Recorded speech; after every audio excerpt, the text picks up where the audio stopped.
גדלתי בספרד, זה מי שמכיר אותי יודע. בשכונה לא קלה דרך אגב. בשכונה שגדלתי בה היה נהוג על המילה ריספקטו, להתעקש מאוד, ריספקט, כבוד. ואסור היה להשמיץ בן אדם אם הוא לא היה נוכח בחדר, ואין ספק שדי השמצנו פה את דניאלה. השיר הבא הוא מונולוג של דניאלה 10 שנים אחרי נניח. זה שיר שקיעה, הוא נקרא אני שוקעת, תפוס אותי. ואתם תצטרכו לתמוך בי ובדניאלה בעזרת הפרזה האנדלוסית הבאה. שללה. בואו נשמע אתכם ירושלים, חזק וברור. שללה.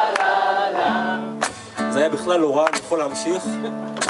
אני לא אנדנד או משהו, אבל תעשו את זה פעם אחת באמת אמפתי גם וחזק. בואו נשמע. שללה.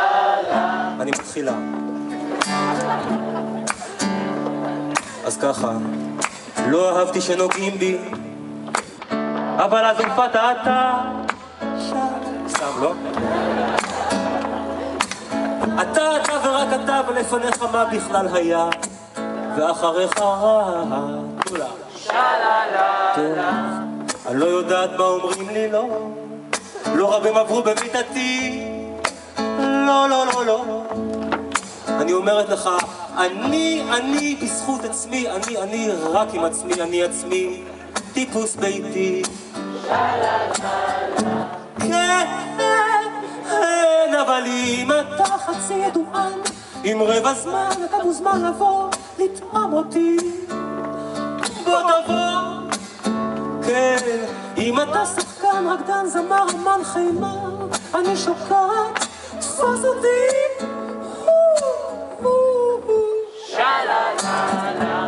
שמש מדליקה שמיים והנה שמיים מדליקים ענן. הזמן עשה תרגיל 32, זה לא גיל בשביל ילדונת, בן אדם נולד. טוב, לא יודעת מה מוצאים בי, זה באמת נפלא מבינתי. אני יודעת, אולי זה אלוקים שומר עליי מן הבדידות ומפניי, אבל מתי כבר ישלח לי משהו אמיתי? כן,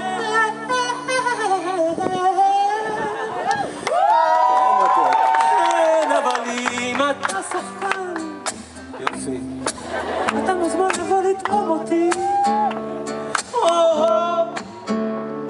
אם תאהב מה שתטעם, אתן לך למצוץ מה שירקו כולם, אתן לך אותי.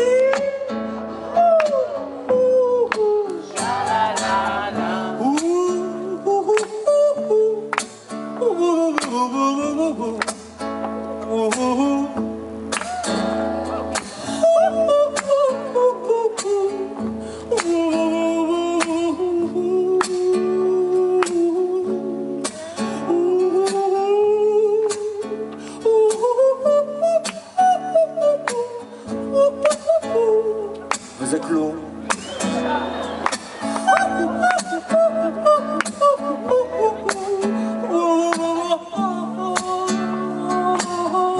כן, אבל אם אתה חצי ידוען, אם רק רבע של זמן, אתה מוזמן לבוא ורק לטעום אותי. לא תאהב מה שתטעם, תשאיר מישהו אחר בעיר. יבוא, הוא יסתכל לי בעיניים, והוא יראה אותי כמו שאני סוף סוף, והוא יתאהב בי. ומגיעה לי אהבה גברת. גם לי מגיעה אהבה, לא רק לך ולבעלך שם.